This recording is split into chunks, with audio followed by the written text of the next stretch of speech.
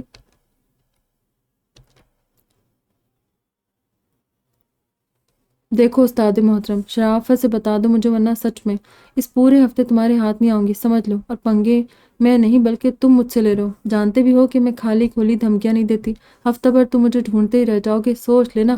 علایا نے اسے آنکھیں دکھاتے دھمکی دی تھی جو بے حد خطرناک تھی۔ ارتضیٰ جانتا تھا کہ واقعی اپنے کہے پر عمل کر گزرے گی، تبھی شرافت کی جامے میں واپس آتے ہوئے اس کے اوپر سے ہٹتے ہوئے ایک طرف دراز ہو گیا۔ چلو اب شروع ہو جاؤ۔ وہ اپنی جگہ سے اٹھ کر بیٹھتے بولی، اور ارتضیٰ نے ناک پھلاتے اسے گھور کر دیکھا، مگر علایا کی ڈٹائی کو سلام جو اس کی گھورتی آنکھوں کو دیکھ کر بھی ریلیکس سی بیٹھی رہی۔ تبھی 2 منٹ اسے گھورنے کے بعد وہ منہ بناتے ہوئے علایا کی گود میں سر رکھ کر لیٹ گیا۔ میں تمہیں پہلے بتا چکا ہوں، ڈیڈ اور بابا ایک ہی شخص کی اولاد ہے۔ ان کے والد صاحب نام حفیظ شیرازی تھا، مگر دونوں کی مائیں الگ الگ تھی۔ ڈیڈ بابا سے چھوٹے ہیں، تقریباً افتخار چچا کی عمر کے۔ ڈیڈ کی ماما ان کی پیدائش کے بعد ہی اس دنیا سے چلی گئی تھی، جبکہ بابا کی والدہ کا بھی میں نے تمہیں بتایا تھا، وہ بابا اور افتخار چچا کو یہاں دادا جان کو سونپ کر اپنی امی کے ساتھ کوئٹہ سے لاہور چلی آئی تھی۔ انہوں نے سالہ سال فلموں میں طبع آزمائی کی کوشش کی، مگر پھر ناکام ہو کر وہ دونوں واپس کوئٹہ چلی گئی۔ کوئٹہ میں انہوں نے ایک بوڑھے بیوروکریٹ فاتر ہمدانی سے شادی کر لی اور مستقل وہیں سکونت اختیار کر لی۔ اس شادی سے ان کی 2 بیٹیاں ہوئی، نگار ہمدانی اور نغمانہ ہمدانی۔ بابا کی ماں بخت ناز ایک طوائف زادی تھی، اسی لیے انہوں نے اپنے بیٹوں کو دادا جان کو سونپ دیا تھا۔ حالانکہ اس دوران ماں ہونے کے ناطے بخت ناز اپنے بیٹوں کو یاد کرتی تھی، مگر زلیخا بی بی جو بخت ناز کی والدہ تھی، بیٹی کو اپنے بچوں سے ملنے کے لیے سختی سے منع کر دیتی، اور بخت ناز کے لاکھ پوچھنے پر انہوں نے کبھی اپنی بیٹی کو اس شخص کا پتہ نہیں بتایا تھا جو کوئٹہ سے ان کے بچوں کو لے کر نہ جانے کہاں چلے گئے تھے۔ بخت ناز نے اپنی شادی کے بعد کئی دفعہ چپکے اپنے بچوں کو ڈھونڈنے کی کوشش بھی کی، مگر ناکام رہی۔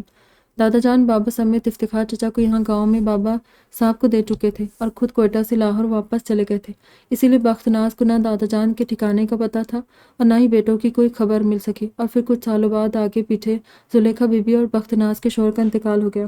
فاتر ہمدانی بیوی اور بیٹیوں کے لیے کافی جائیداد چھوڑ کر گئے تھے، تبھی بخت ناز نے بیٹیوں کے لیے اپنی طرف سے ہر آسائش مہیا کی۔ وقت گزرتا رہا اور بخت ناز کی دونوں بیٹیاں بڑی ہو گئی۔ بڑی بیٹی نگار ہمدانی کو ڈاکٹر بننے کا شوق تھا، وہ یونیورسٹی گئی تو پڑھنے تھی، مگر وہاں انہیں اپنے سینئر ساحر شیرازی سے محبت ہو گئی اور اس قدر شدید ہوئی کہ انہوں نے پڑھائی بیچ میں چھوڑ کر ماں سے شادی کی ضد شروع کر دی، کیونکہ ان کا تب کوئی رشتہ آیا ہوا تھا، جس کو ٹھکرا کر انہوں نے ماں کے سامنے ساحر شیرازی کا نام لیا۔ بخت ناز کیونکہ ایک جہاندیدہ عورت تھی، اسی لیے انہوں نے بیٹی کے باغی ہونے سے پہلے ہی ان کی ضد مان لی۔ ساحر شیرازی بھی نگار ہمدانی کو بہت جانے لگے اور ان سے ہر حال میں شادی کرنا چاہتے تھے، تبھی وہ بھی اپنے گھر والوں کے سامنے شادی کے لیے اڑ گئے۔ اپنے کریئر کو سیٹ کرنے سے پہلے باپ کے ساتھ رشتہ لے کر نگار کے گھر چلے گئے، مگر پھر جب سالوں بعد بخت ناز نے اپنے گھر میں ساحر شیرازی کے ساتھ حفیظ شیرازی کو دیکھا تو برسوں پرانا بے وفائی کا زخم جیسے تازہ ہو گیا، جبکہ حفیظ شیرازی بھی اپنی سابقہ محبوبہ سمیت ان کی بیٹی کو دیکھ کر سخت حیران تھے۔ نگار سے بیٹے کی شادی کرنے کو قطعی تیار نہیں تھی، مگر بیٹے کی ضد کے سامنے ان کی ایک نہیں چلی۔ مجبوراً حفیظ شیرازی نے ساحر شیرازی کو بخت ناز کی ساری سچائی بتا ڈالی، یہ بھی کہ وہ بخت ناز کے بیٹے کے بھی باپ ہے، کیونکہ جب بابا کی پیدائش کا حفیظ شیرازی کو پتہ چلا تھا، اس وقت بخت ناز حفیظ شیرازی کے ساتھ ہی ان کے گھر میں خفیہ طور پر رہ رہی تھی۔ حفیظ شیرازی جانتے تھے کہ بخت ناز کی ہونے والی اولاد انہی کا خون تھی، مگر انہیں یہ بھی پتہ تھا کہ ایک طوائف زادی کے وطن سے پیدا ہونے والی اولاد کو نہ ان کا خاندان قبول کرے گا اور نہ ہی یہ معاشرہ، پھر ان کے والدین بھی کبھی ایسے بچے کو نہیں اپنائیں گے جس کی رگوں میں کسی طوائف کا خون دوڑا۔ اسی لیے انہوں نے آصف بخت ناز کو اپنے گھر سے چلتا کر دیا، بلکہ کچھ مہینوں بعد بیٹے کی پیدائش کا سن کر بھی وہ اپنے بچے کو قبول نہیں کر سکی اور انہوں نے بخت ناز سے ہر قسم کا تعلق اور رابطہ ختم کر لیا۔ جبکہ باپ کی زبانی ساری بات سن کر ساحر شیرازی نے انہیں خوب لعن طعن کی۔ وہ بچپن سے اکیلے تھے، بنا کسی بہن یا بھائی کے، مگر ان کا ایک بڑا بھائی موجود تھا جو کہ ان کا سگا خون تھا، لیکن ان کے باپ نے اپنی ہی اولاد کی سالہ سال سے کوئی خبر نہیں لی۔ ساحر شیرازی کو بہت دکھ ہوا اور ان کے دل میں اپنے بھائی سے ملنے کی تڑپ پیدا ہوئی۔ بخت ناز کے پاس اپنے بھائی کے بارے میں پوچھنے پہنچ گئے، مگر بخت ناز نے انہیں صاف منع کر دیا کہ اول تو ان کا بیٹا ان کے پاس ہے نہیں، اور ساحر شیرازی کو بھی وہ بیٹے کا پتہ تب تک نہیں بتائیں گے جب تک وہ ان کی بیٹی کو عزت کے ساتھ بیانے نہیں آئیں گے۔ ساحر شیرازی نگار ہمدانی سے بے حد محبت کرتے تھے، وہ شادی نگار سے ہی کرتے، مگر بخت ناز کی شرط کے بعد انہیں بھی باپ سے ضد سی ہو گئی تھی، تبھی باپ کو مختلف دھمکیاں دینے کے بعد انہوں نے اس شادی پر راضی کر لیا۔ پھر نگار کی شادی ساحر شیرازی سے ہو گئی۔ شادی کے اگلے ہی دن ساحر شیرازی نے ساس سے اپنے بھائی کی بابت پوچھا، مگر بخت ناز کے پاس اس سوال کا کوئی جواب نہ تھا۔ بیٹی کی ساحر شیرازی کے ساتھ شادی صرف حفیظ شیرازی سے بدلہ لینے کے لیے کروانا چاہتی تھی، تاکہ ایک طوائف زادی کا خونی شیرازی خاندان کی نسل کو آگے بڑھائے، اسی لیے انہوں نے جھوٹ بول کر یہ شادی کروائی تھی۔ ساحر شیرازی ساس کے دھوکے پر خاموش ہو گئے، کیونکہ وہ جانتے تھے بھلے ہی بخت ناز نے انہیں دھوکہ دیا، مگر اس کے پیچھے جو وجہ تھی اس کے لیے وہ حق بجانب تھی۔ ساحر صاحب نے ساس کو ہزاروں واسطے دے کر ان سے ماضی کی ساری حقیقت جان لی کہ ان کی ماں زلیخا بی بی نے ان کے بچوں کو ارحم ملک نام کے ایک شخص کو سونپ دیا تھا، جو پہلے تو کوئٹہ میں رہتے تھے، مگر اب وہ کہاں تھے اس کی انہیں خبر نہیں تھی۔ ساحر صاحب ان کی بات سن کر چپ ہو گئے۔ انہوں نے اپنے طور پر شہر بھر میں ارحم ملک نام کے شخص کو ڈھونڈنے کی بہت کوشش کی، مگر ناکام رہے، کیونکہ ارحم ملک اس شہر میں تھے ہی نہیں، تو انہیں کہاں سے ملتے، اور کسی شخص کو بنا اس کے دوسرے کوائف کے نام صرف نام کے سہارے ڈھونڈنا خاصا مشکل کام تھا، جبکہ آپ کو نہ اس کے پیشے کی خبر تھی اور نہ ہی سابقہ ٹھکانے کا پتہ۔ بخت ناز دادا جان کا ٹھکانہ بھی نہیں جانتی تھی۔ سالوں پہلے دادا جان کے گھر بھی بس زلیخا بی بی ہی ان سے ملنے گئی تھی۔ بخت ناز کو سوائے دادا جان کے نام کے کچھ بھی نہیں پتا تھا۔ یوں بابا کو ڈھونڈنے کا سلسلہ ایٹا کے آ کر رک گیا اور ڈیڈ ناکام ہو کر اپنی فیملی کے ساتھ بزی ہو گئے۔ نگار آنٹی کے یہاں پہلی اولاد بیٹی ہوئی تھی، اس کے بعد 1 سال بعد سارنگ پیدا ہوا، مگر وہ بہت چھوٹا تھا، شاید سال بھر کا، جب ایک ایکسیڈنٹ میں نگار آنٹی کا انتقال ہو گیا۔ اتنے چھوٹے بچوں کی پرورش ڈیڈ اکیلے نہیں کر سکتے تھے، اس لیے اس بار حفیظ شیرازی نے خود بخت ناز سے ان کی چھوٹی بیٹی نگمانہ ہمدانی کا رشتہ مانگ لیا، جو ان بچوں کی سگی خالہ تھی۔ بخت ناز نے بھی بخوشی اپنی بیٹی کا ہاتھ ڈیڈ کو سونپ دیا کہ ان کے نواسہ نواسی کے لیے کسی غیر عورت سے زیادہ مناسب ان کی سگی خالہ تھی، جو انہیں سگی ماں کی طرح ہی پیار دیتی۔ اور پھر واقعی گزرے وقت نے ثابت کر دیا کہ مما نے اپنے سگے بیٹے سیف سے زیادہ ساریمر رباب کو پیار دیا۔ ارتضیٰ نے اپنے سینے پر سرک کر لیٹی علایا کے بالوں کو سہلاتے سے دھیرے دھیرے سب بتا دیا تھا، جو اس کے بولنے کے دوران ہی ارتضیٰ کا سر اپنے گود سے ہٹا کر خود اس کے سینے پر سرکتے ہوئے اس کے گرد دونوں باہوں کا حصار باندھ کر سکون سے لیٹ گئی تھی۔ مگر پھر ارتضیٰ کے چپ ہوتے اس نے اچانک جھٹکے سے سر اٹھا کر ارتضیٰ کو دیکھا تھا۔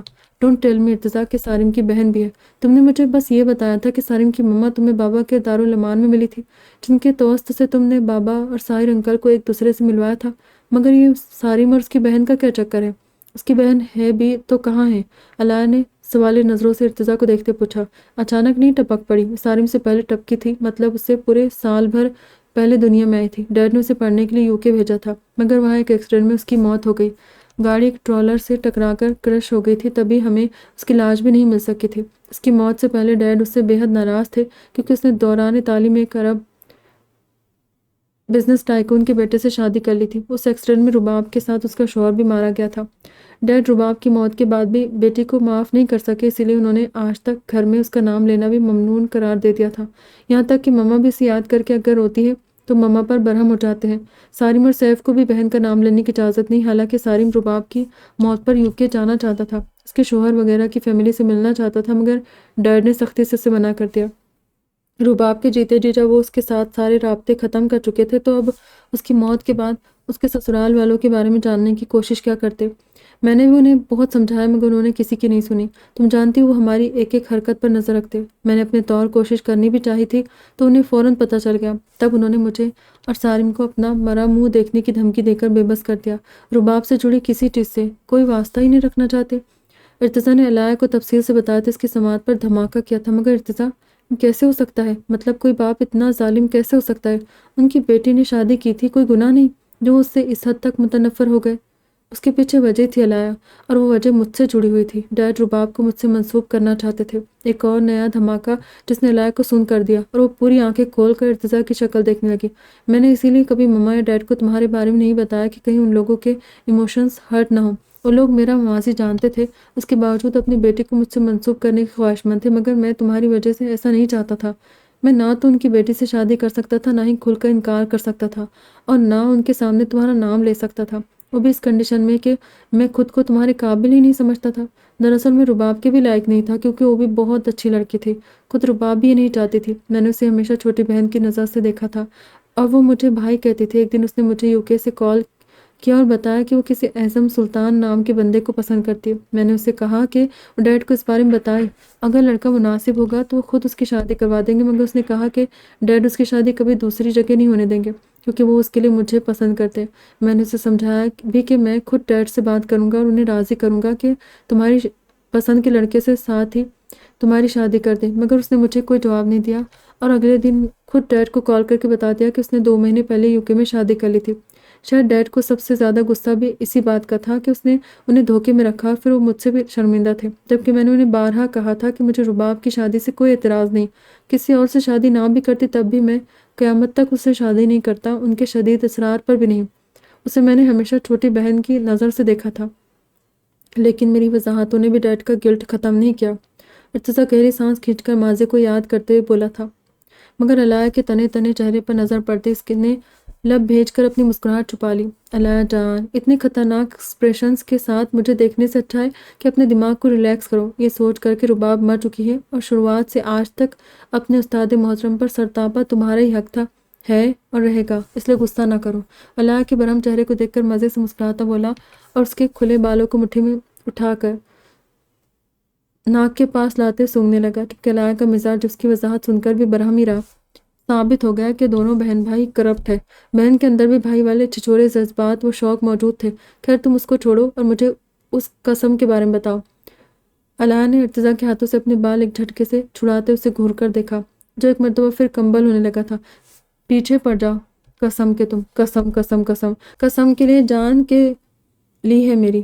یہ قسم ڈیڈ کے ابا نے دی تھی اور یہاں محترمہ میرے سر ہو گئی ہے۔ وہ علاء کے دوبارہ سے ڈسٹرب کیے جانے پر سخت بدمزہ ہوتے بولا، مگر علاء کی گھوری اس کے ناک منہ چڑھانے سے زیادہ خطرناک تھی۔ تبھی وہ پھر سے ٹریک پر آیا۔ اچھا اب گھورو تو مت، آگے سنو۔ بابا کا قصہ اب شیرازی اور ہمدانی خاندان میں بہت مشہور ہو گیا تھا۔ نگار ہمدانی بھی اپنی شادی سے پہلے جان چکی تھی کہ ان کے 2 عدد بڑے بھائی بھی اس دنیا میں موجود ہیں، جن سے ملنے کی انہیں بہت خواہش تھی مگر وہ پوری نہ ہو سکی۔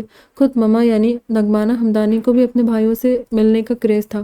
ڈیڈ نے بھی اپنے بھائی کو ڈھونڈنے کی بہت کوششیں کی تھی مگر وہ کامیاب نہیں ہوئی، یہاں تک کہ بخت ناز اپنے دوسری بیٹی کو بھی ڈیڈ سے بیاہ کر ملک عدم روانہ ہو گئی۔ مگر ڈیڈ کے بابا سالوں سال زندہ رہے۔ ابھی سال بھر پہلے ان کا انتقال ہوا تھا۔ مما جب بابا سے ان کے دارالامان میں ملی تھی تو شکلوں کی مماثلت کی وجہ سے وہ فوراً بابا کو پہچان گئی تھی۔ پھر بابا سے ان کا نام وغیرہ پوچھنے کے ساتھ انہوں نے جیسے ہی ارحم ملک کا نام بابا کے سامنے لیا تو بابا جھٹ سے بولے کہ ارحم ملک تو ان کے پاپا ہیں۔ بس تبھی سب کچھ کنفرم ہو گیا اور مما نے فوراً ڈیڈ کو فون کھڑکایا۔ ڈیڈ بھی بھائی سے ملنے اڑے چلے آئے۔ پھر ایک بہت لمبے جذباتی سین کے بعد ڈیڈ بابا کو ان کے ابا سے ملوانے کے لیے سیالکوٹ لے گئے۔ ڈیڈ اپنی جاب کے دوران کوئٹہ سے سیالکوٹ شفٹ ہو گئے تھے۔ سالوں بعد اپنے ادھیڑ عمر بیٹے کو دیکھ کر حفیظ شیرازی بے حد روئے، شرمندہ ہوئے، ان سے معافیا مانگنے لگے اور بابا کو تم جانتی ہو کتنے مہربان، فیاض دل اور خدا ترس انسان ہے، وہ غیروں کے ساتھ کبھی سختی نہیں برتتے، یہ تو ان کے سگے والد تھے۔ انہوں نے اپنی مرحومہ ماں کے ساتھ ساتھ باپ کو بھی معاف کر دیا۔ بابا نے اپنے والد کو سب بتایا کہ اتنے سالوں کہاں رہے، کیسے پلے بڑے، اور یہ بھی کہ ان کے چھوٹے بھائی بھی ان کے ساتھ ہی ہوتے ہیں۔ ان کے والد صاحب ساری باتیں سن کر خاموش ہو گئے۔ بابا اپنے والد کو گاؤں لے جانا چاہتے تھے، انہیں اور ڈیڈ کو سب سے اپنی فیملی سے بھی ملوانا چاہتے تھے، مگر ان کے والد صاحب نے بابا کی بات سنتے ہی انہیں فوراً منع کر دیا کہ جیتے جی کبھی بھی کسی کو سچ نہیں بتائیں گے، نہ گاؤں والوں کو، نہ رشتہ داروں کو، اور نہ ہی اپنے خاندان کو، کہ بابا حقیقت میں شاہوں کی اولاد نہیں بلکہ حفیظ شیرازی کے بیٹے، وہ اپنے بابا صاحب کے اصل وارث بھی نہیں ہیں۔ بابا نے اپنے والد کی بات سنتے ہی فوراً منع کر دیا۔ وہ سالوں بعد اپنے اصل سے ملے تھے۔ انہوں نے اپنے والد اور بھائی کی خوشبو کو محسوس کیا تھا، بہن کی شکل میں اپنی ماں کا چہرہ دیکھا تھا، انہیں دوبارہ نہیں کھونا چاہتے تھے۔ اس لیے اپنے والد کو انہوں نے بتا دیا تھا کہ بابا صاحب کے خاندان والے یہ بات جانتے ہیں کہ بابا صاحب کے لیے لیپالک بیٹے، مگر بابا کے والد نے انہیں پھر بھی اپنی اصل شناخت چھپانے کے لیے کہا۔ وہ نہیں چاہتے تھے کہ بابا اپنے ماضی سے لوگوں کو واقف کروائے، وہ اپنی شناخت سب کو بتانا چاہتے تھے، جس کے ساتھ ہی یہ بات بھی منظر عام پر آ جاتی کہ بابا جنہیں ان کے گاؤں میں سب شاہوں کا وارث مان کر عزت دیتے ہیں، وہ ایک طوائف زادے کے بیٹے ہیں۔ یہ حقیقت جاننے کے بعد لوگ انہیں اور ان کے بھائی کو عزت کی نگاہ سے نہیں دیکھیں گے، ان کے دلوں سے بابا اور افتخار چچا کی عزت کم ہو جائے گی اور ان کے بچوں کے لیے بھی زندگی مشکل ہو جاتی۔ میں بھی اس وقت بابا کے ساتھ ہی موجود تھا۔ بابا کے والد نے مجھے بھی اس معاملے کے سارے اچھے برے پہلو سمجھانے شروع کیے، مگر بابا نہیں مان رہے تھے، اور جب انہوں نے زیادہ ضد کی تو بابا کے والد صاحب نے انہیں قسم دے کر باندھ دیا اور اپنی قسم کی پاسداری کے لیے بھی مجبور کیا۔ یوں بابا بے بس ہو گئے۔ پھر ڈیڈ نے بابا سے میری ڈیٹیلز لینے کے بعد نہ جانے مجھ میں کیا دیکھا کہ میری تمام تر ذمہ داری انہوں نے خود لیتے ہوئے مجھے بھی اپنی تحویل میں لے لیا۔ میں فیصل آباد میں رہتا تھا اور اتفاق سے ڈیڈ کی پوسٹنگ بھی ان دنوں ادھر ہی تھی۔ مما کو بھی ہفتے میں ایک آدھ بار فیصل آباد لے آتے تھے۔ ایسے ہی ایک چکر میں مما بابا کے دارالامان گئی تھی۔ بہرحال میری ٹریننگ شروع ہو گئی تھی۔ مزید 2 سالوں بعد میرے سوا بابا نے زارون کو اور پھر زیب کو بھی ڈیڈ کے حوالے کر دیا۔ اس دوران سارم اور صیب بھی ہمیں جوائن کر چکے تھے۔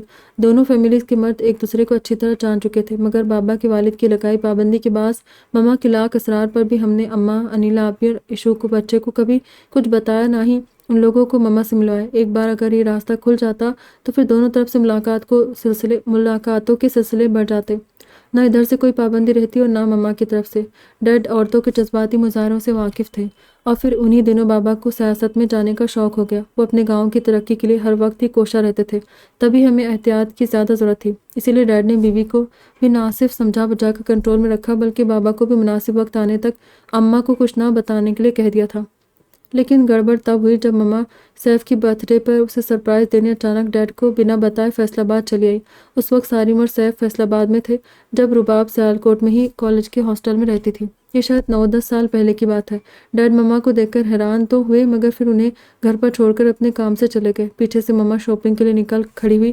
اتفاق سے بابا بھی اسی دن اماں کو شاپنگ کے لیے شہر لائے اور مارکیٹ میں اماں کے ساتھ شاپنگ کر رہے تھے، جب کسی دکان پر بابا کو تنا دیکھ کر مما بھائی جی کا نعرہ لگاتے ان کے گلے آ لگی، اور کچھ دور دوسری دکان پر کھڑی اماں نے ان دونوں کو دیکھ لیا۔ حالانکہ بابا نے فوراً ہی مما کو اس اماں کے بارے میں بتاتے واپس بھیج دیا تھا، مگر اماں کیونکہ سب دیکھ چکی تھی، تب ان کا دکھ اور غصے و افسوس سے بہتے آنسو دیکھ کر بابا نے اماں کو بتایا کہ مما بابا کی ماں جائی بہن ہے۔ اس کے ساتھ ہی انہیں بیوی کو ساری بات بتانی پڑی، اس لیے اماں مما سے تو سالوں واقف تھی، مگر سارم، سیف اور ڈیڈ سے وہ کبھی نہیں ملی تھی۔ 1 سال پہلے حفیظ شیرازی بھی جب بستر مرگ پر تھے تو بابا کی بہت زیادہ واسطوں کے بعد وہ انہیں اپنی قسم سے آزاد تو کر گئے، مگر میں نے اور ڈیڈ نے بابا کو بعد میں بھی روکے رکھا تھا۔ ہم چاہتے تھے کہ زارون کی شادی تک ہم اس راز کو راز ہی رکھے، کیونکہ ہمارے ساتھ افتخار چچا کی فیملی بھی جڑی ہوئی تھی۔ جنہیں اس بارے میں کچھ نہیں پتا تھا۔ ڈیڈ کو ڈر تھا کہ کہیں بات زارون اور مشل کے رشتے پر نہ جائے، کہ بہرحال مما صرف بابا کی نہیں بلکہ افتخار چچا کی بھی بہن تھی، جنہیں ان سے ملنے کا پورا حق تھا، مگر بابا کے والد صاحب کی قسم نے ان سب کو باندھ رکھا تھا۔ بابا نے مما کو بھی افتخار چچا سے ملنے نہیں دیا، کیونکہ یہاں بھی وہی مسئلہ تھا کہ مما بار بار ان سب سے ملے بنا مانتی نہیں تھی۔ اسی لیے بابا کے والد صاحب کے انتقال کے بعد بھی میں نے اور ڈیڈ نے بابا کو روکے رکھا کہ بس زارون کی شادی ہو جانے دیں، پھر سب لوگ ایک دوسرے سے آزادانہ میل جول رکھنا شروع کر دیں گے۔ تبھی زارون کی منگنی پر بھی کسی کو آنے نہیں دیا، مگر میری شادی کے پہلے جو حالات بنے اس کے بعد سارم کے کمینے پن کو دیکھ کر ڈیڈ کو منظر عام پر آنا پڑا، اور بابا ہم دونوں پر اس قدر برہم ہوئے کہ ہم دونوں کی وجہ سے وہ اتنے وقت رکے رہے، اور اب ہم نے اچانک سب کے سامنے سچائی ظاہر بھی کر دی، لیکن ہم بھی کیا کرتے، سارم کی وجہ سے مجبور ہو گئے۔ ادھر زیب گدھا بھی اسجد اور عزیر کو سب بتا چکا تھا، کیونکہ وہ بھی بابا کی وجہ سے ہمیں جوائن کر چکے تھے، تو ڈیڈ کو لگا کہ افتخار چچا اگر برہم ہوئے بھی تو عزیر اور اسجد کی ہیلپ لے لیں گے۔ افتخار چچا عزیر کی بات بہت مانتے ہیں، بس یہی تھی وہ قسم جس کا ذکر بابا کر رہے تھے۔ اتصال مکمل تفصیل بیوی کو بتاتی۔ اچھا اب آپ سو جائیں۔ استاد محترم بہت شکریہ، آپ نے مجھے سب تفصیل سے بتایا، اب سونا چاہیے۔ علیہ ہے شرارت سے بولتی ہوئی تکیہ سنبھال کر لیٹنے لگی، اور اس کی چالاکی پر ارتضیٰ حیرت سے منہ کھول کر اسے دیکھنے لگا تھا، مگر پھر اس نے آنکھیں بند کر کے لیٹی علیہ کو جھٹکے سے اپنی طرف گھمایا۔ چالاک کیا؟ مجھے لارے دے کر خود مزے سے سو رہی ہو، سو کر بتاؤ۔ پوری قسم کا بیک گراؤنڈ جان لیا نا، اب مجھے ڈسٹرب کیے بنا خود کو مجھے سونپ دو۔ ارتضیٰ کل مجھے بہت کام ہے، مجھے تم سے زیادہ، مگر اس وقت میں کاموں پر نہیں بلکہ تم پر فوکس کرنا چاہتا ہوں۔ تم بھی اس وقت صرف مجھ پر دھیان دو۔ مجھے اماں کے ساتھ مارکیٹ جانا ہے، مجھے شہر جانا ہے۔ ارتضیٰ نیولی ویڈ کپل سارم اور صحابیہ کے لیے شادی کا گفٹ کیا ہونا چاہیے؟ صرف محبت، جو ان کے رشتے کے لیے سب سے زیادہ ضروری ہے، وہی محبت جو ہمارے رشتے میں موجود ہے، مگر اسے عملاً ظاہر کرتے ہی تمہاری سانسیں اور آنکھیں دونوں بند ہو جاتی ہیں، جیسے اب ہو چکے، لیکن پھر بھی تم مجھے باز نہیں رکھ پاؤ گی، تو اس وقت فضول ڈسکشن کی بجائے آنکھوں کے ساتھ اپنی زبان بھی بند کر لو، یا شاید یہ کام مجھے ہی کرنا پڑے۔ کچھ دیر پہلے ارکم ملک کی کال شرینہ کے فون پر آئی تھی، اور وہ ازراق کے ساتھ نور کا کھانا لے کر ہاسپٹل آ رہے تھے۔ نور کو پتہ تھا کہ آج ان کے ملک صاحب ہاسپٹل میں ان کے پاس رکنے آ رہے ہیں، کیونکہ ارتضیٰ اور علیہ سمیت حفصہ بیگم اور ذوالفقار شاہ کو اچانک سارم کے نکاح کے لیے جانا پڑا تھا۔ ارتضیٰ انہیں کال کر کے سب بتا چکا تھا، مگر اب ان کا دل مضطرب و پریشان ہو رہا تھا۔ وجہ ملک صاحب کا رات ہاسپٹل میں ان کے پاس قیام تھا، جو نور کے لیے کسی امتحان سے کم ثابت نہیں ہونے والا تھا۔ آج ان کی طبیعت کافی بہتر تھی۔ کچھ ہی دیر پہلے پورے 3 دن بعد ڈاکٹر ان کے سر کی ڈریسنگ چینج کر کے گئے تھے۔ سر کے پچھلے حصے کا بائیں کان تک آپریشن ہوا تھا، جس کی وجہ سے سر کے پچھلے حصے سے پیشانی تک پٹیوں سے جکڑی ہوئی تھی۔ ابھی اسٹچز ریموو ہونے میں 3-4 دن لگنے تھے، مگر زخم تیزی سے خشک ہو رہا تھا۔ بہترین علاج دوائیں اپنا اثر کر رہی تھی۔ بیک بون اور پسلیوں کے درد میں بھی انہیں کافی آرام تھا۔ ہاں، ان کے دائیں پیر کی ہڈی 2 جگہ سے ٹوٹی تھی، جس پر موجود پلاسٹر اترنے میں مزید 3 ہفتے کا وقت درکار تھا۔ ہاتھ میں بھی مائنر فریکچر تھا، مگر چوٹوں میں درد بالکل بھی نہیں تھا۔ ان کا ٹریٹمنٹ اعلیٰ اور بہترین ہو رہا تھا۔ وہ اس شہر کے ماہر ڈاکٹرز کے زیر علاج تھی۔ جو اپنی اپنی فیلڈ میں ایکسپرٹ کہے جاتے تھے۔ طبیعت تیزی سے روبہ صحت ہو رہی تھی، اسی لیے اب ہاسپٹل میں پڑے پڑے انہیں بے چینی گھبراہٹ ہونے لگی۔ ڈاکٹر نے 2 دن بعد ڈسچارج دینے کے کہہ رہے تھے، مگر انہوں نے ضد کر کے شرینہ کو ڈاکٹر سے بات کرنے پر راضی کر لیا۔ مشکل سے صحیح، لیکن ڈاکٹر انہیں کل صبح تک ڈسچارج کرنے کی حامی بھر چکے تھے۔ حالانکہ یہاں ہاسپٹل میں انہیں تمام سہولیات میسر تھی، ڈاکٹرز کے سوا بھی 2 اٹینڈنٹ اور نرسز بھی ہر وقت ان کے لیے موجود تھے۔ گھر کے کسی فرد کو ان کے پاس رکنے کی بھی ضرورت نہیں تھی، کیونکہ یہاں ڈاکٹرز، اٹینڈنٹ اور نرسز کی موجودگی میں انہیں کسی کی ضرورت بھی نہیں تھی۔ وہ آسانی سے سروائیو کر سکتی تھی، مگر انہیں یہاں غیر لوگوں کے رحم و کرم پر چھوڑنا ارحم ملک، شرینہ اور ان کے بچوں کو منظور نہ تھا۔ اسی لیے ان لوگوں نے ایک دن میں نور کو ہاسپٹل میں اکیلا نہیں چھوڑا۔ یہ تھی فیملی کی ویلیو۔ ایک دوسرے کے ساتھ رہنے کے بعد دلوں میں پیدا ہوئی محبت و اپنائیت کے ساتھ رشتوں میں قدر اور انسیت اسی کا نام تھا۔ ان 3 دنوں میں نور اپنی فیملی کی محبت و اپنائیت کی دل سے قدردان ہو چکی تھی۔ ان کے شوہر، بچے، بہویں، نند، نندوئی، سب لوگ، یہاں تک کہ افتخار شاہ سمیت ان کے بچے بھی ان کے لیے کس قدر پریشان تھے۔ پھر شرینہ بھی ہر وقت سائے کی طرح ان کے ساتھ تھی۔ ان کی سوکن، ان کی بہن، ان کے ملک صاحب کی شرینہ نے ان 3 دنوں میں نور کا اس قدر خیال رکھا کہ نور باقی سب کے ساتھ شرینہ کی محبت کے لیے زندگی بھر کے لیے مقروض ہو گئی۔ انہیں گزرے 3 دنوں نے ان کے ذہن میں موجود اس الجھی گتھی کو بھی بآسانی سلجھا دیا، جسے زندگی کے 33 سال گزرنے کے بعد بھی سلجھا نہیں سکی۔ ان دنوں اچھی طرح سمجھ چکی تھی کہ وہ کیا چیز تھی جو ارقم ملک کو شرینہ کے گن گانے پر مجبور کرتی تھی۔ کیوں ارقم ملک اپنی بقیہ 2 بیویوں کے سامنے بھی شرینہ کے نام کی تسبیح کرتے تھے؟ نور کی مخالفت کے باوجود بھی ان کے ملک صاحب کیوں شرینہ سے منہ نہیں موڑ سکے؟ شرینہ ارقم ملک اس باظرف عورت کا نام تھا جو واقعی دلوں کو اپنے ساتھ باندھنے کا ہنر جانتے تھے۔ گو کہ سالہ سال ایک ساتھ ایک گھر میں رہنے کے باعث نور شرینہ کی شخصی اچھائیوں کے بارے میں جانتی تھی، مگر سوکنوں والے جلاپے کی وجہ سے کبھی دل سے اس کو تسلیم نہیں کر سکی۔ لیکن اب خود پر گزرے آزمائش کے ان 3 دنوں نے جیسے انہیں خواب غفلت سے جگا کر بیدار کر دیا تھا، اور وہ بری طرح شرمندہ ہوتے ہوئے شرینہ کی اچھائیوں کو تسلیم کر کے دل سے ان کی قائل ہو چکی تھی۔ انہیں افسوس ہوا کہ جس چیز کو سمجھنے کے لیے انہیں 33 سال کا طویل عرصہ لگا تھا، اسے ارقم ملک نے سالوں پہلے نہ صرف پہچان لیا بلکہ ناموافق حالات میں بھی وہ کبھی شرینہ کے خلاف نہیں گئی تھی۔ تب نور کو شوہر کا یہ رویہ خود کے اور راضیہ کے ساتھ زیادتی لگتا، مگر اب وہ ارقم ملک کو حق بجانب سمجھ رہی تھی۔ ان 3 دنوں میں شرینہ نے ان کی جس قدر خدمت کی تھی، اس نے نور کو ان کے سامنے واقعی سر اٹھانے کے قائل لائق نہیں چھوڑا تھا۔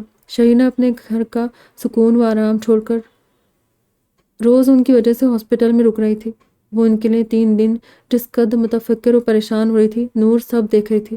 رات میں کبھی نور اگر جسم کے کسی حصے میں درد یا بے چینی کی وجہ سے نیند سے جاگ جاتی تو ان کی بے چینی شرینہ نہ جانے کیسے محسوس کر جاتی اور فوراً لپک کر ان کے پاس چلی آتی۔ کبھی وہ بیل بجا کر ڈاکٹر، نرسز کو بلاتی تو کبھی نور کا دھیان بٹانے کو ان سے باتیں کرنے بیٹھ جاتی، پھر چاہے خود کتنی ہی نیند میں ہو کیوں نہ۔ ان کا منہ صاف کرنا، برش کروانا، سارے کام خود اپنے ہاتھوں سے کرتی۔ نور کے دائیں ہاتھ میں چوٹ تھی جس کی وجہ سے انہیں کھانے پینے میں پرابلم تھی، تبھی شرینہ انہیں کھانا کھلانے کی ذمہ داری خود ہی پوری کری تھی۔ آج کل کے نفسا نفسی کے دور میں جب سگے رشتے بھی چھوٹی چھوٹی رنجشوں پر ایک دوسرے سے کتا تعلق کر لیتے ہیں، منہ موڑ لیتے، ایسے حالات میں شرینہ نے اپنی صاف دلی، اعلیٰ ظرفی اور عظمت کا ثبوت دیتے اپنے کسی سگے رشتے کے ساتھ نہیں بلکہ اپنی سوکن کے ساتھ ہمیشہ کی طرح جس قدر نرم و مہربان رویہ اختیار کیے رکھا تھا، جس طرح بنا کسی مفاد کے نور کی خدمت کی، اس نے زندگی بھر کے لیے نور کو خرید لیا۔ حالانکہ شرینہ نے نور کے اوپر پہلی بار کوئی احسان نہیں کیا تھا، بلکہ جوانی کے دور سے اب تک وہ انہیں بس دیتی آ رہی تھی، یہاں تک کہ انہوں نے تو اپنا شوہر بھی نور کو دے دیا تھا۔ کسی عورت کی اس سے بڑی اور عظیم قربانی شاید ہی کوئی اور ہوگی۔ سالوں سے بوقت موقع نور کی زیادتیاں دیکھ کر بھی شرینہ نے کبھی نور سے لڑنے جھگڑنے کی کوشش نہیں کی۔ انہوں نے اپنے دل میں نہ تو نور کے لیے کینہ رکھا اور نہ کبھی ان سے کسی قسم کا بدلہ لینے کی کوشش کی تھی، جس کی واضح مثال ان کا شروعات سے اب تک کا رویہ۔ ایک آدھ بار کے سوا کبھی اپنے اور اپنی سوکنوں کے بچوں میں کسی قسم کا فرق نہیں کیا۔ سادی کے جیسی محبت ازراق اور عماد سے کرتی تھی، بلکہ اگر یہ کہا جائے کہ عماد کو نور سے زیادہ شرینہ نے پیار دیا، اپنی گود میں پال پوس کر بڑا کیا، اس کے بے حد لاڈ اٹھائے تھے، تو بیچانا ہوگا۔ سب سے چھوٹا ہونے کے ساتھ عماد گھر بھر کر لاڈلا، اور شرینہ کو تو وہ زیادہ عزیز اس لیے بھی تھا کہ وہ شرینہ کے ملک صاحب کا بے حد سر چڑھا تھا۔ تبھی شرینہ بھی والہانہ اپنے چھوٹے بیٹے سے محبت کرتی تھی۔ یہ ان کی اعلیٰ ظرفی اور بے غرض محبت کی دوسری مثال تھی۔ نور نے ان 3 دنوں میں صرف پچھلے 33 سالوں کو سوچنے کا کام کیا تھا، تبھی ایک کے بعد ایک انہیں اپنی زیادتیاں، غلطیاں اور کمیاں یاد آتی رہیں، اور شرینہ کی برداشت قربانیوں کی بھی ایک طویل فہرست ان کے سامنے موجود تھی۔ نور کو احساس ہو رہا تھا کہ اپنی طرف سے شہینہ نے ہمیشہ سب کو دیا ہی دیا تھا۔ ملک ہاؤس کے تمام مکینوں کے ساتھ ان کا سگا رشتہ تھا، مگر نور کے ساتھ تو ان کا کوئی سگا رشتہ بھی نہیں تھا، جسے اگر بہناپے کے رشتے میں بدلنے کی پوری کوشش نور نے کی تھی تو وہ کامیاب اسی لیے ٹھہری کہ شہینہ نے ان کی کوشش کا مثبت جواب دیا۔ السلام علیکم میری ماما جان۔ ازراق کے سلام کی تیز آواز پر نور، جو کافی دیر سے اپنی سوچوں مگن تھی، چونک کر ہوش میں آئی۔ وعلیکم السلام ماما کی جان، آ گئے تم؟ نور نے محبت سے بیٹے کے سلام کا جواب دیتے ہوئے بیٹے کے لیے باہیں واں کی اور ازراق محبت سے ماں کے ساتھ آ لگا، ساتھ ہی اس نے جھک کر نور کی پیشانی چوم لی۔ اسی وقت ارحم ملک بھی سلام کرتے داخل ہوئے۔ السلام علیکم، نور نے آہستگی سے جواب دیا اور ارکم ملک سامنے صوفے پر بیٹھے۔ امی جان کہاں ہیں ماما؟ ازراق نے پوچھا۔ اندر وضو کرنے گئی ہے، انہوں نے عشاء کی نماز نہیں پڑھی تھی، نور نے ازراق کو جواب دیا کہ تبھی اس کا فون بجنے لگا۔ ازراق کال پک کرتے نور سے ایکسکیوز کر کے روم سے باہر نکلتا چلا گیا، جبکہ اس کے جاتے ہی نور نے کنکھیوں سے سامنے بیٹھے شوہر کو دیکھا، جو روز کی طرح آج بھی خاموشی سے سامنے صوفے پر بیٹھے انہیں دیکھ رہے تھے۔ ان کی نظریں اپنے چہرے پر محسوس کرتے ہی نور کو بے چینی ہونے لگی، دل پہلو میں زور زور سے دھڑکنے لگا، اور تبھی انہوں نے تیزی سے اپنا رخ موڑ لیا۔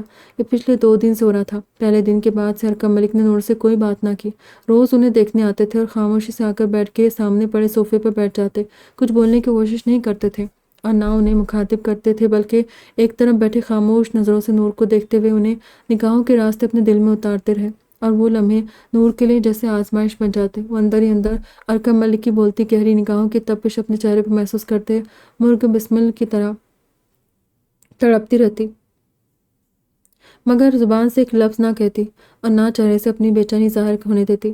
ملک صاحب ان سے بات نہیں کرتے تھے تو وہ بھی شوہر سے بات کرنے کی کوشش نہیں کرتی تھی، حالانکہ اگر ماضی کو سامنے رکھ کر دیکھا جاتا تو یہ پہلی بار ہو رہا تھا۔ ان دونوں نے تو جوانی میں بھی کبھی یہ حربے نہیں آزمائے تھے، کبھی ضرورت ہی نہیں پڑی تھی، کیونکہ نور اپنے ملک صاحب کو نہ خود سے غافل ہونے دیتی، نہ ہی اجتناب برتنے دیتی تھی، مگر ان دنوں ان کی خود کی کیفیت عجیب ہو رہی تھی۔ بے بسی سے ایک طرف بیڈ پر پڑی تھی، چاہتے ہوئے بھی شوہر سے پہلے جیسے التفات جتا سکتی تھی، اور نہ ہی انہیں ناز نخرے دکھا کر اپنی طرف متوجہ کر سکتی تھی، کہ اس بار ان کے اندر موجود گلٹ انہیں سر اٹھانے نہیں دے رہا تھا۔ بقول نور، ارحم ملک سمیت ان کی محبتوں پر بھی شرینہ کے بعد نور کا حق تھا، جسے وہ دھڑلے سے وصول بھی کرتی تھی، مگر یہ پہلے کی بات تھی۔ اب جب پچھلے 3 دنوں سے وہ اپنا محاسبہ کر رہی تھی تو انہیں ارکم ملک کی محبت بھری نگاہیں بھی کسی جرم کے مترادف لگ رہی تھی، کیونکہ ان محبتوں پر نور کے ساتھ شرینہ کا بھی حق تھا، جبکہ ارکم ملک کو بھی ان دنوں دل ہی دل میں نور کے رویے پر حیرت ہو رہی تھی، جو ان کی خاموش نگاہوں کی تپش سے پگھل رہی تھی، اور نہ ہی پہلے کی طرح ان کی طرف توجہ دے رہی تھی، جبکہ وہ ان سے کہہ چکی تھی کہ انہیں معاف کر چکی ہے۔ ارکم ملک جانتے تھے کہ ان کی مکمل توجہ نور کو پھول کی طرح کھلا دیتی تھی۔ جب بھی نور کی طرف پوری جان سے متوجہ ہوتے، نور کی پوری دنیا سمٹ کر ان کی آنکھوں میں سما جاتی، ان کے لیے وہ لمحے جاودہ ہو جاتے تھے، جب ان کے ملک صاحب اپنے محبتوں کی بارش ان پر لٹاتے، مگر اب نور پر نہ ان کی جذبے لٹاتی نظریں اثر انداز ہو رہی تھی، اور نہ ہی وہ پہلے کی طرح انہیں دیکھ رہی تھی۔ اس میں غلطی نور کی نہیں، بلکہ ارکم ملک نے خود اپنے اور نور کے اس خوبصورت رشتے کو اپنے ہاتھوں سے آگ لگائی تھی، جیسے رادی کے ساتھ انہوں نے کیا تھا۔ السلام علیکم، آپ کب آئے؟ اچانک شرینہ باتھ روم کا دروازہ کھول کر باہر نکل آئی، اور انہوں نے سامنے بیٹھے شوہر کو سلام کیا۔ ارکم ملک نے چونک کر نور کے چہرے سے نظر ہٹا کر شرینہ کو دیکھا۔ وعلیکم السلام، ابھی آیا ہوں، آپ آ کر پہلے کھانا کھا لے، پھر نماز پڑھیں گا، اور نور کو بھی سوپ وغیرہ دے دے۔ وہ گہری سانس بھرتے بولے، تبھی ازراق تیزی سے اندر داخل ہوا، اور سامنے کھڑی شرینہ کو سلام کرتے اس نے ان کے پاس جا کر بالکل نور کے سٹائل میں ان کی بھی پیشانی چومی۔ پاپا، مجھے ذرا ارجنٹ کام سے اپنے فرینڈ کے پاس جانا ہے، اپنے نیکسٹ پروجیکٹ کے لیے، جس سے آسٹریلین انجینئر کو میں ہائر کرنا چاہ رہا ہوں، وہ میرے فرینڈ کے پاس آیا ہوا ہے، میں اس کے ساتھ میٹنگ کے لیے جا رہا ہوں، اور ورنہ کل تک وہ دبئی چلا جائے گا۔ ازراق جلدی جلدی بولا، جبکہ ارکم ملک نے بیٹے کو سر اسبات میں ہلاتے جانے کی اجازت دے دی۔ ماما جان، میں صبح آؤں گا، آپ تب تک اپنا خیال رکھیں، اوکے؟ اور پاپا، آپ بھی اپنے ساتھ میری ماما جان اور امی جان کا دھیان رکھیں۔ شرارت سے بولتا باپ کے گلے لگ کر تیزی سے باہر نکل گیا۔ ملک صاحب، آپ یہاں نور کے پاس بیٹھے، بلکہ اسے سوپ پلائے، میں برابر والے روم میں ذرا عشاء پڑھ لوں، آ کر کھانا کھاؤں گی۔ شرینہ جان بوجھ کر ان دونوں کو تنہائی فراہم کرتی ہوئی ازراق کے پیچھے پیچھے ہی تیزی سے نکل گئی۔ ارکم ملک نے گہری سانس بھرتے ہوئے گھر سے آیا ہوا ٹفن کھولا، جو انہوں نے خود لا کر ٹیبل پر رکھا تھا، اور ٹفن میں موجود سوپ ایک باؤل میں نکال کر بیوی کے پاس چلائے۔ بیڈ پر نور کے پاس ایک سائڈ پر آ کر بیٹھ گئے۔ نور ان کے لیے جگہ بنانے کو ذرا سا پیچھے کھسکنے لگی تھی، مگر ٹانگ کی چوٹ میں اسی وقت ایک تیز ٹیس اٹھی۔ آہ! پھر آتے بیٹھ گراؤنڈ سے سر ٹکا گئی اور ارکم ملک نے گھبرا کر اپنی جگہ سے اٹھتے ہوئے جلدی سے سوپ کا باؤل سائڈ پر رکھا۔ کیا ہوا؟ کہیں تکلیف ہو رہی ہے؟ بیوی کے ہاتھ پیر ٹٹولتے پوچھنے لگے۔ نہیں، بس ٹانگ میں ذرا ٹیس اٹھی تھی، ٹھیک ہوں اب۔ رہنے دے، میں بائیں ہاتھ سے پی لوں گی۔ خود پر جبر مت کریں، مجھے پتہ ہے آپ کو مجھ سے بات نہیں کرنی، بلا وجہ آپ ہی آپ کو فضول کام دے گئی، منہ بناتے بولی ارکم ملک۔ ان کا خفا خفا چہرہ دیکھ کر ایک سر دھا بھر کر رہ گئے۔ نور کی بدگمانیاں۔ انہوں نے سوپ کا پہلا چمچ نور کی طرف بڑھا دیا تھا، جسے انہوں نے منہ کھولتے خاموشی سے پی لیا۔